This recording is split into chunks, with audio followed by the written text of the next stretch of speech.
Hello everybody, welcome back to my channel. Today I want to show off every single rune that has ever been added in this game. Anything added after update 17 will not be shown in this video, and I'm hoping nothing is added super soon. Huge thanks to Kayako for helping me out with today's thumbnail. He made an amazing art piece for it. Also thanks to King for helping me with the background footage. Anyways, before we get into showing off the actual runes, I want to show off the gear set I'm going to be using in the background in all the footage. So that is going to be Nihility, Tier 5 Pet Gem, Gauntlet of Anticipation, Silver Crowns, Poisonous Creature Striking Head, and then Armor of the Dark Void, and then my pet is going to be a level 90. So I'm showing you guys all that so you know kind of what my stats are like, and yeah, let's hop straight into showing them all off. So we are going to start with the Rune of Holy Light, which requires level 750.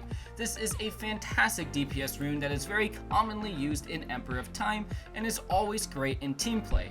Its abilities affect Heaven Splitter, Piercing Strike, and Cloak of Light. Heaven Splitter changes into a massive ability where massive swords fall from the sky, and it has a big AoE, and its cooldown is 13 seconds. Piercing Strike becomes a very fast beam of light that you can pretty much spam, has about 3 ticks, it is fantastic. And then the last is Cloak of Light, which then increases your basic damage and increases Piercing Strike size and range, and it just increases a bunch of stuff for the Holy Light. So typically in your setup you're going to use Heaven Splitter, Piercing Strike, Calamity, but for the sake of the video, if I can use all 3 skills for a rune, I will do so. If not, I will replace it with Calamity or something. But as you can see in the background, it absolutely shreds the Frost Dragon and is overall a fantastic item. It is kind of annoying to get because you can only get it from the Guardian of Light in the Archipelago, and if you are too high of a level you cannot actually get it dropped, but still it is a fantastic rune. While we are on the topic of the Rune of Light, I want to talk about the Rune of the Snow Angel. Huge thanks to Zeph for giving me one of those. They're actually untradeable, so the only way to get one is actually to have Zeph give you one, so thank you very much for giving me one just for this video. Anyways, how good is this? This thing is so dang good. So it affects Cloak of Light, Piercing Strike, and Heaven Splitter just the same as the other Holy Light does, except its Piercing Strike is just a little bit better, and you do just a little bit more damage every single tick. It is overall pretty much the best team DPS rune in the entire game. Do you absolutely need this to do the most DPS? No. Light rune is still very good, but overall it is very nice to have and does a ton of damage. So now we're gonna move on to another rune. The next one is gonna be the Rune of the Shadow.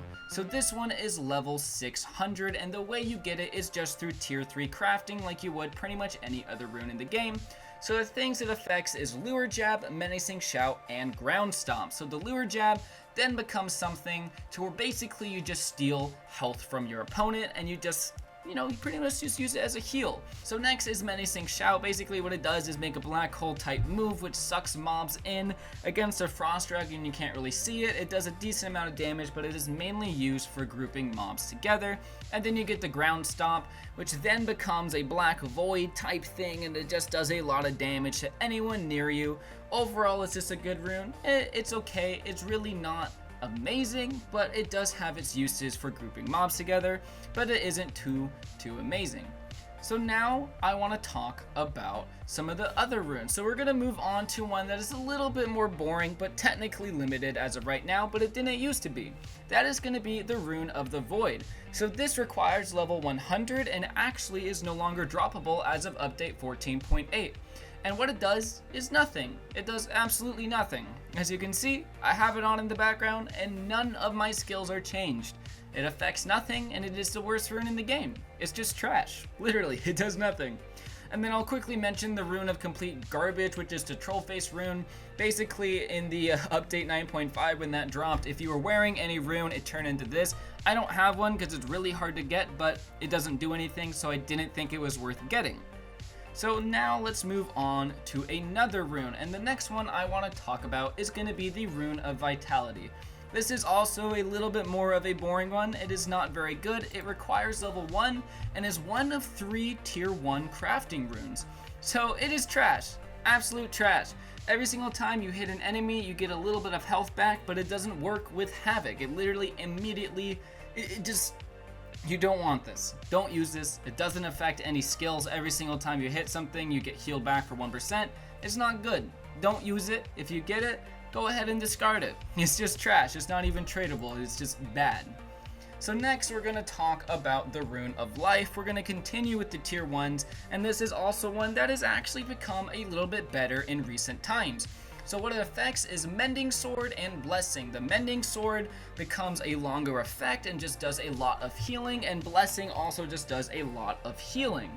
And this rune has proven to be pretty decent in Emperor of Time Hardcore because it just does so much healing for your team. So overall, I do think this rune is better than it ever has been because it's now actually useful, and it is amazing at super duper low levels. Like, it is the best tier 1 rune, possibly the second best, but anyways, yeah, that's for you to decide. We're gonna move on to the last tier 1 rune, and this is gonna be the Rune of the Protector, also requiring level 1. So what does this do? It affects Cloak of Light, and basically what that does is now put a shield up for your allies, and it affects Safeguard, which basically makes the duration longer and all that stuff. It's basically just boosts your allies. You need a protector or you need an egg when running hardcore Emperor of Time or hardcore Frost Dragon way back in the day. You guys have heard me talk about this rune a lot. I'm also going to talk about the Rune of the Egg at the exact same time. The Rune of the Egg is an exact reskin. None of the moves are changed. It just looks like an egg instead, and it came out as a limited rune in the Easter Hunt of 2020. But anyways, these two runes, basically, they're just needed for resisting damage from bosses. If the enemy boss is doing a ton of damage to your team, always have one of these to protect your team, and it is pretty dang simple. So next is the newest rune in the game, and that is the Party Rune. So I'm going to be pretty brief with this one because I made a video going over this rune specifically recently. So yeah, the 3 abilities it affects is a Menacing Shout. That one is now the Massive Disco Ball that lowers all enemy defenses by 25%. We also got Cloak of Light, which now increases the dodge chance of all allies, and then Mending Sword becomes a massive dance floor that both heals and buffs your allies' damage. And yeah, so those are the 3 abilities it affects. It is very good support rune. It has been a game changer lately, and it does stack with Silencer, and overall is a fantastic addition to your team. So now I want to talk about the Rune of the Blade. So this is a level 100 rune that is tier 2. The way you get it is through crafting. Every single rune is through crafting pretty much, unless I say otherwise. And this one is pretty dang decent. So what it does its main function is the basic attack now does 3 times damage, and also Sword Splitter is now tripled, and its overall damage is increased to about 200-ish%. This rune can be very good, and it also can be very bad.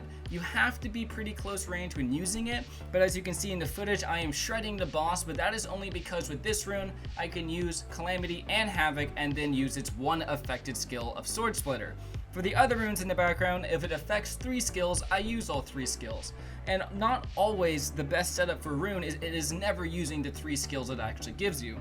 But anyways, Blade rune is pretty good against Frost Dragon. It is pretty decent in Summer Hardcore. I wouldn't really use it in EOT, but it does do a lot of damage, and if you get it early game, that is really good, because it is great in the early game. So next, I want to talk about the Rune of Striking. So this is also a level 100 rune, and it is not amazing nowadays, but it really isn't that bad anymore. So what it does is give you 3 times critical damage, and it also affects Piercing Strike. So Piercing Strike becomes incredibly fast, as you can see, so you can absolutely spam hits, and overall it becomes a pretty powerful rune, because with that spamming of hits, you do a ton of damage over time. So the Rune of Striking really isn't that bad for being a level 100 rune, and if you get one early on, it can really carry you pretty far if you use it well. So next is gonna be the Rune of the Solar Eclipse. So this has been a rune that's been in the game forever. The Lunar Rune affects Moon Cutters, Cyclone, and Moon Slice. Moon Cutters just becomes stronger. You know, the cooldown is only 5 seconds. Cyclone now spams Moon Cutters everywhere, and Moon Slice just becomes a lot stronger. This is a decently powerful rune. It is great for AFK farming potions, and is super duper good in the early game. And while we talk about Lunar, I'm also going to talk about the Solar Rune. This is a retexture of the Lunar Rune. It does no extra damage. It is just a much nicer looking version of it, in my opinion. I really do like all the solar looking moves. So is this good? Yes, it does do a lot of damage, but there is better options out there if you're looking for the absolute best DPS.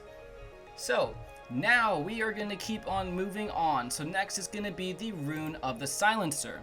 This is a level 300 rune, and it is so good. This rune is needed in every single EOT team, every single raid group. You always want a Rune of the Silencer. It extremely strongly affects lure jab to the point where it is way stronger. Always use this in your group. As you can see in the background with King and me, I'm not even doing that much damage. With the Silencer and him, he's doing so much more damage.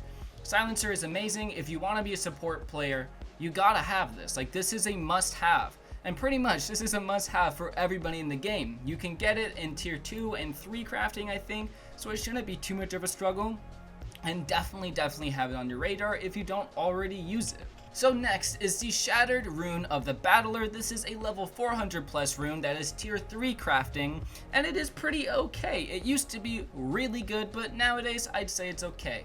So it affects Shatter, Ground Stomp, and Ground Break. Its Shatter becomes way stronger and has massive burst damage. Its Ground Stomp also becomes a little bit bigger AoE and does more damage. And then the Ground Break is really special. The lower the health the boss is, the more damage the Ground Break does. This skill used to be beyond broken, but nowadays it is still really good. So, if you get this rune, definitely use it. Is there better stuff? Yes, but this is nowhere near bad. It definitely does do a lot of damage, and it is a very good rune to have. So, next we are going to talk about the Rune of the Hurricane. This is also a level 400 rune, and it is not amazing, but still, it is okay. So the Acceleration Divider is pretty dang good, because it has a 2-second cooldown. The Windstorm is pretty good. And then also, the Sword Splitter becomes very good. So the Windstorm now, you can move pretty fast with it and it does a lot more damage. The Sword Splitter becomes a Tornado type ranged move. But overall, your best setup with this is probably going to be Acceleration Divider, Calamity, Havoc. In the background, I'm using all 3 abilities like I've been staying true to this whole video. This rune, while using all 3 abilities, really isn't great, but I just wanted to show it. Is this rune good? Yes. Yes, it is. It does good damage, absolutely, but it is nowhere near the best, and there is definitely better stuff you should look out for. So, the next rune we're going to talk about is pretty much the holy grail of runes, and will always be one of the best things in existence, and this is the Rune of the Azure Phoenix. This has been in the game for a long time, and has always been a king. So it affects Sword Storm, Blaze Slash, and Moon Cutters. Sword Storm becomes incredibly powerful, but after you use it, you can't use any other abilities for a few seconds. Blaze Slash is incredibly powerful as well, but the main shining crown jewel of Azure Phoenix is of course the Moon Cutters, the busted Moon Cutters. The best skill loadout in the game for solo is Havoc, Calamity, Azure, Moon Cutters. In the background, I'm using all 3 abilities as I have in the whole video, but typically with Azure, you're either going to use Calamity, Sword Storm, Moon Cutters, or Calamity, Havoc, Moon Cutters, and you just do so much damage. It's just such a good rune. It is always going to be one of the best runes in the game. If you have an Azure, great. That means you can do damage. Like, Azure is a good replacement if you don't have light. Azure will always be one of the best, and I will be shocked if it becomes dethroned one day.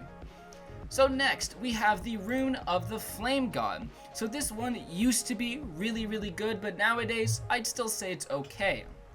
So what it affects is Acceleration Divider, Windstorm, and Shatter. It basically becomes a DOT style move. Acceleration Divider has a big fiery slash that you do that as you can see in the background, and it sets a fire trail that stays over time and does DOT.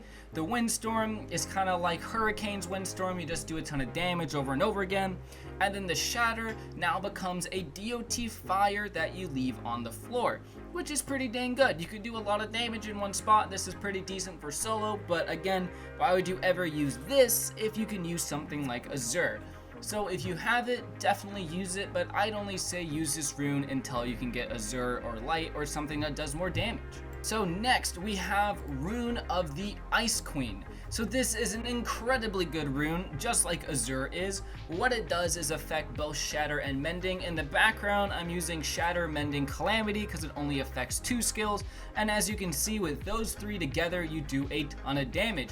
So the shatter damage is increased by about 200%, and it does just so much, as you can see, and its cooldown is really not that bad.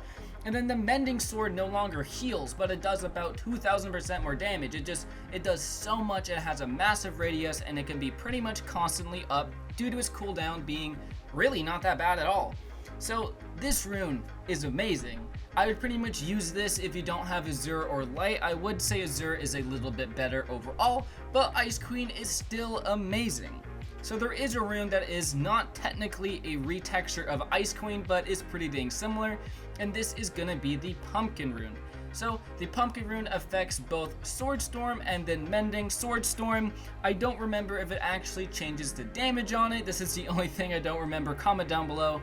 But anyways, it makes it rain pumpkins now, and then the Mending is now a massive floating pumpkin that does a ton of damage, same as the Ice Cream Mending. The Pumpkin rune is pretty dang fun. It was a limited rune, and it is technically a retexture of Ice Queen. I mean, it's kind of its own thing, but not really at the same time.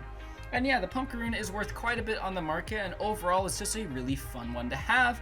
And with that, that is every single rune in RPG Simulator. Hopefully you guys enjoyed. A lot of effort went into this video, so it really would mean a lot to me if you subscribed and liked it. Comment down below what other videos you guys want to see from me, and I hope you have a great rest of your day. Bye!